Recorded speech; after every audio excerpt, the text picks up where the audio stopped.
اپنا رانجن پور میں بیٹھی ہے. اس طرح تقریباً ملتان تک جھلن برادری کا کافی ووٹ ہے جو صحیح طریقے سے کسی کو نہیں دیا جا رہا. تو اس وجہ سے تو ہم نے یہ کہا کہ بھائی آپ اس آدمی کو، اس بندے کو ووٹ کریں جو آپ کے حقوق کا خیال کرے. تو یہی کچھ مسائل تھے، 2 جلسوں میں ڈسکس بھی ہوئے. اب انشاءاللہ تیسرا جلسہ جو ہے وہ ہم سندھ کی طرف لائیں گے. سندھ میں کسی بھی اپنا ضلع میں رکھیں گے جہاں ساری برادری اکٹھی ہوگی. تو انشاءاللہ تعالیٰ آگے جس طرح کام چل رہا ہے اسی طرح اس کو آگے چلائیں گے اور ایک بھرپور نمونے سے اپنی تنظیم کو فعال کر کے جھلن برادری اپنا کردار ادا کرے گی. اچھا سردار صاحب، جیسے دوسرے قبائل میں، دوسری برادری میں کوئی لمیٹیشنز ہوتی ہیں، پابندیاں ہوتی ہیں، کوئی قوانین ہوتے ہیں، کوئی ریتیں رسمیں ہوتی ہیں، تو اپنی برادری کے لیے بھی آپ نے کوئی ایسا بنایا ہے اپنے مینیفیسٹو؟ جی ہاں، ضرور. جب کوئی تنظیم بنتی ہے تو اس کے قانون بنتے ہیں. اس کارکن پر اس قانون کو فالو کرنا تمام ضروری ہوتا ہے. وہ قوانین بنائے ہوئے ہیں ہم نے، جس کی جتنی لمٹ ہے وہ اسی لمٹ میں اپنا کام کرے گا. اپنے تجاوزات اپنا جو ہے نہیں کرے گا. تجاوز کسی بھی چیز کو، اس جو کو مینیفیسٹو بنایا ہے اس میں مینیفیسٹو فائنل نہیں ہوا ہے ابھی تک، کیونکہ تنظیم ابھی شروع ہوئی ہے. تو یہ سارے قوانین کتابچے چھپا کر جو ہے ہم سارے پاکستان میں دیں گے اپنے مینیفیسٹو کا. تو جھلن اتحاد کی کیا مینیفیسٹو ہے اور کیا قواعد اور قوانین ہیں. اچھا سر، سرداری سسٹم جو ہے ایک طرف لوگوں کو یہ راہ ہے موقف کہ سرداری سسٹم صحیح نہیں ہے اور اس سے بہت نقصانات ہیں. دوسری طرف یہ بھی کہا جاتا ہے کہ سرداری سسٹم عوام کو بہت جلد از جلد ریلیف دیتا ہے. آپ کیا سمجھتے ہیں اپنے اس سسٹم کو، جبکہ آپ کی ایک برادری کے سردار ہیں؟ دیکھیں، جدید دور ہے، ہر آدمی پڑھا لکھا ہے. آپ اپنی برادری کو اپنے برابر لے کر نہیں چلیں گے تو آپ فیل ہیں. ہم پڑھے لکھے سردار ہیں، یہ چیز سمجھتے ہیں کہ بھائی ابھی وہ دور نہیں ہے کہ سردار اوپر کرسی پر بیٹھا اور اس کی رعایا نیچے بیٹھی ہو. نہیں، اس کو اپنے ساتھ بٹھانا ہے، اس کو پیار دینا ہے. اور مقصد یہ ہے کہ آپ وہ پرانے سسٹم تھے سرداری نظام کے حوالے سے آپ پوچھ رہے ہیں. تو سرداری نظام میں جو ہم لوگ فیصلے کرتے ہیں وہ 10 منٹ میں اپنے جو بھی فریق ہیں وہ 10 منٹ میں ہم انہوں کی باتیں سن کے ان کا ڈیسیشن دیتے ہیں. جبکہ لیندی پروسیس ہو جاتا ہے، کورٹوں میں آدمی جاتے ہیں، وہاں پر سالوں کے سال لگ جاتے ہیں، ایک نسل کے 3 نسل وہاں پر غائب ہو جاتے ہیں. تو ہم حق کا فیصلہ کرنا چاہیے. دونوں فریقوں کو سن کے اللہ کو حاضر ناظر جان کر اگر آپ فیصلہ کریں گے تو وہ فیصلہ غلط نہیں کریں گے آپ.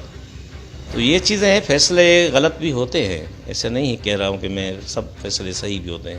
پر اگر آدمی کوئی پڑھا لکھا ہو اور برابری کے بنیاد پر اپنے برادری کو اکٹھا کر کے چلے گا تو انشاءاللہ وہ فیصلہ صحیح کرے گا. ہمارے یہاں روز فیصلے ہیں. اپنی برادری کے علاوہ دوسرے برادری کے لوگ بھی آتے ہیں ہمارے پاس کہ بھائی ہمارے یا کبھی کورٹ فیصلہ بھیج دیتی ہے ہمارے پاس یا پولیس فیصلہ بھیجتی ہے ہمارے پاس. تو بھائی آپ جب تک فیصلے میں انصاف نہیں کریں گے تو دوبارہ کوئی فیصلہ آپ کے پاس لے کر ہی نہیں آئے گا. کہنے کا مقصد یہ ہے کہ آپ اللہ کو حاضر ناظر جان کے فیصلہ کریں اور دونوں فریقوں کو راضی کر کے، دونوں فریق جب راضی ہو جائیں، ایک فیصلے پہ مطمئن ہو جائیں تو آپ ڈیسیجن اگر اللہ کو حاضر ناظر کر کے دیں گے تو انشاءاللہ تعالیٰ ان میں ریلیف بہت ہے. سرداری نظام میں ریلیف کافی ہے. فیصلہ سن کر دونوں فریقوں کو کرنے میں وہ پھر سب تضاد اپنے بھول جاتے ہیں. اچھا سر، یہ ادھر پاکستان میں پورے جو ہمارے پروونسز ہیں ادھر تو جو ہے نا مختلف روایتیں ہیں، لیکن ہمارے پاس سندھ میں سیاہ کاری سسٹم جو ہے وہ چل رہا ہے. تو اس کو آپ کیسے دیکھتے ہیں، آپ کیا سمجھتے ہیں؟ قانون سب سے اعلیٰ ہے. جو قانون ہے سندھ میں، پاکستان میں، آپ اس کو فالو کریں. اگر اس چیزوں پر ناجائز بھی لوگ کرتے ہیں، کوئی آدمی ناجائز بھی کرتا ہے تو وہ آپ جب یہاں پر پابندیاں لگی ہوئی ہیں ان فیصلوں پر، اور یہ روایت ایک غلط روایت ہے، ہم اس کو کنڈیم کرتے ہیں، تو پاکستان کا قانون ہے، وہ قانون کو ہم نہیں کر سکتے، اس کے خلاف کوئی بات۔ یہ پاس کیا ہوا ہے پاکستان کے قانون نے، کاروکاری وغیرہ جو بھی یہاں کے رسمیں ہیں وہ ایک فرسودہ رسمیں ہیں، اور حق اگر آدمی اپنا خود جا کر کوئی نہ کوئی ڈیسیشن لے لیتا ہے تو اس پر سردار کسی طرح پابند نہیں ہے، یعنی کسی کو مار دیتا ہے یا غیرت میں یا کسی کو اور کر دیتا ہے، وہ سردار اس میں انوالو نہیں ہے۔ ہم قانون کی پاسداری کریں گے، جو قانون ہوگا، اس طرح کے فیصلے جو ہے وہ قانون میں منع ہے، پاکستان کے قانون میں، تو وہ فیصلے ہم لوگ نہیں کرتے۔ اچھا سر، برادری کے حساب سے آتے ہیں کو جھلن برادری کے حساب سے فرسٹ آف آل آپ کا ویژن ذاتی طور پر پرسنلٹی لیول پر آپ کو کون سا ہے؟ ہاسپٹل بنانا ہے، اسکول بنانا ہے، پہلے آپ کی کیا ترجیحات رہیں گی؟ دیکھیں ابھی سندھ میں ہمارے یہاں شکارپور ڈسٹرکٹ میں زیادہ جھلن بیٹھے ہیں، ہمارے یہاں گاؤں ہے زرخیل جسے کہتے ہیں، وہاں پر تقریباً جھلن برادری کی 2-3 یوسیاں ہیں، تو ہم سیاستدان سے یہی توقع کرتے ہیں کہ بھائی آپ یہاں پر ہاسپٹلس بنائیں، یہاں پر اسکول بنائیں، جس طرح وہاں کے علاقے کے عوام کو کوئی ریلیف ملے۔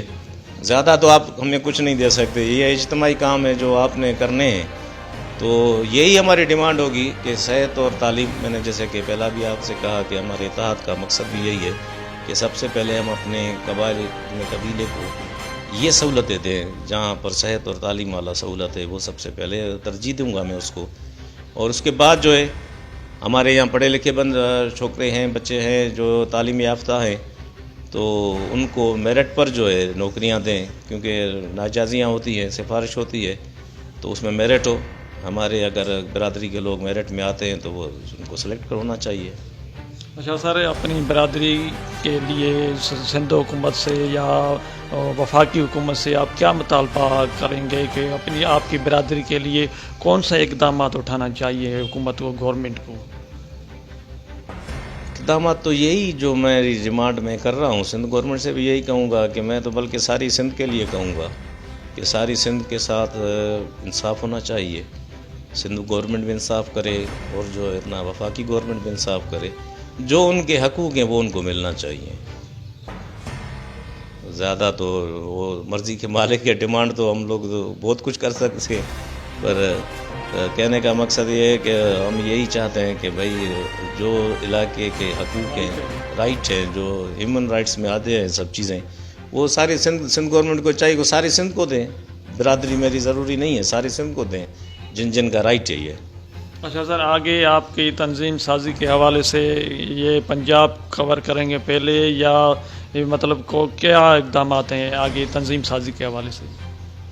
تنظیم سازی کے حوالے سے ہماری زیادہ برادری جو ہے وہ پنجاب میں بیٹھی ہے، جیسا کہ میں نے آپ کو سارے شہروں کے نام بتائے، تو دسمبر کا مہینہ جیسے ختم ہوگا، نئے سال کی میں آغاز کریں گے ہم سارے پنجاب کی تنظیم کاری، پھر صوبائی باڈیاں بنیں گی، سندھ کی، پنجاب کی، بلوچستان کی، تو آئندہ کے لیے یہ ہے کہ پہلے پنجاب میں تنظیم سازی شروع ہوگی، تحصیل سے لے کر یو سی سے لے کر اپنا ڈسٹرکٹ تک، پہلے وہ باڈیاں بن جائیں گی، تو اس کے بعد صوبائی باڈیاں جو ہیں ہم بنائیں گے، کیونکہ ہماری برادری سرحد میں نہیں ہے، اس وجہ سے یہ ان 3 صوبوں میں ہے، پنجاب، سندھ اور بلوچستان میں، تو یہ سلسلہ انشاءاللہ 1 جنوری کے بعد ہی شروع ہوگا، تو پہلے پنجاب کی ڈسٹرکٹس بنا کر اس کے بعد پنجاب صوبے کی باڈی بنائیں گے، اور اس کے بعد سندھ ڈسٹرکٹس کمپلیٹ کر یہاں میں نے 3 ڈسٹرکٹ میں ضلع باڈیاں بنائی ہیں، عمر کوٹ، میرپور خاص اور سانگڑ بھی،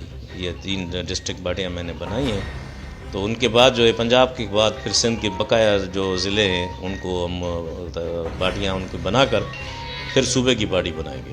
اچھا سر، قبائلی تصادم جو ہیں، قبائلی تصادم کے لیے یہی موقف آیا ہے، پبلک اوپینین آئی ہے کہ پولیس اور فیوڈل سسٹم جو سردار ہیں وہ عوام کو لڑاتے ہیں، ہر چیز کرتے ہیں، وہ انوالو رہتے ہیں، یہ 2 فیکٹر ہیں، تو آپ اس سسٹم کے لیے کیا کہیں گے؟ دیکھیں بھائی، سردار کسی بھی برادر کا ہو، وہ کبھی نہیں چاہے گا کہ اس کی برادری لڑے، ہم نے جب یہ بیڑا اٹھایا ہے جھلن اتحاد آل پاکستان کا، تو ہم کیوں اپنی برادری کو لڑوائیں گے، یا ہم کسی بھی برادری کو، ہم قبیلائی تکرار کے مخالف ہیں۔ جتنے بھی قبیلائی تکرار چل رہے ہیں، سندھ میں ہوں، پنجاب میں ہوں، بلوچستان میں ہوں، ہم یہی چاہتے ہیں کہ پہلے ان کا جو صلح ہونا چاہیے۔ اس طرح یہاں پر سندھ کی روایات ہیں، ہم میڈمنٹ قافلہ لے کے جاتے ہیں فریقین کے پاس کہ بھائی خدا کے واسطے قرآن شریف لے کے جاتے ہیں، سید لے کے جاتے ہیں کہ بھائی آپ اپنا قبیلائی تکرار ختم کریں اور صلح کریں۔ ہمارے یہاں سندھ میں کافی ڈسٹرکٹ ہیں جہاں پر خاص کر کے شکارپور، جیک آباد، سکھر، لاڑکانہ، یہاں پر قبائلی تصادم ہیں سندھ کے اندر۔ تو ہماری یہی کوشش ہوتی ہے، سردار کیوں لڑانا چاہے گا اس کو، برادری کو، یا کسی بھی برادری کو کیوں لڑانا چاہے گا؟ تو یہ ساری چیزیں، یہ غلط تاثر ہے کہ سردار اپنی برادری کو لڑا کر یا پولیس سے مل کر وہ کوئی بیوقوف سردار ہوگا، میں تو یہی کہوں گا۔ سر آخر میں آپ اپنی برادری کو، سندھ کے عوام کو، پاکستان کو کیا میسیج کرنا چاہیں گے؟ برادری کو یہی میسیج میں دوں گا، اپنی جھلن برادری کو، جو اتحاد بنا ہے اس اتحاد کو قائم و دائم رکھیں، اور اس میں جو ذمہ واری جس دوستوں کی مرکزی باڈی بنی ہوئی ہے اس کی بھی میں آپ کو تفصیل دے دوں گا۔ آپ مرکزی باڈی کی ہر عہدے کی اپنی حیثیت ہے، تو وہ ہر بندہ جو اپنی ذمہ واری اٹھائے گا۔ میں آل پاکستان جھلن اتحاد کا پریزیڈنٹ ہوں، جو پریزیڈنٹ کا کام ہے وہ پریزیڈنٹ کو کرنا ہے، جو جنرل سیکرٹری کا کام ہے وہ جنرل سیکرٹری کو کرنا ہے، جو اطلاعات نشریات کا شعبہ ہے اس کو وہی کام کرنا ہے۔ تو میں جھلن اتحاد میں جتنے بھی ہمارے جھلن ہیں ان کو یہی کہوں گا کہ آپ سب سے پہلے اتحاد کو منظم مضبوط کریں، جس طرح آپ کسی اپنی برادری کے علاوہ دوسری برادری کے بھی کام آ سکیں، جو آپ کے علاقے میں بیٹھے ہیں، جن کے مسائل ہیں، جو غریب ہیں، جن کی اپروچ نہیں ہے کسی ایم پی اے یا ایم این اے کے پاس جانے کی، تو ہمارا یہ فرض بنتا ہے تو ہم ان کے ساتھ اکٹھے جا کر ان کے مسائل حل کرائیں، جھلن برادری کے کرائیں، دوسرے برادریوں کو بھی کرائیں۔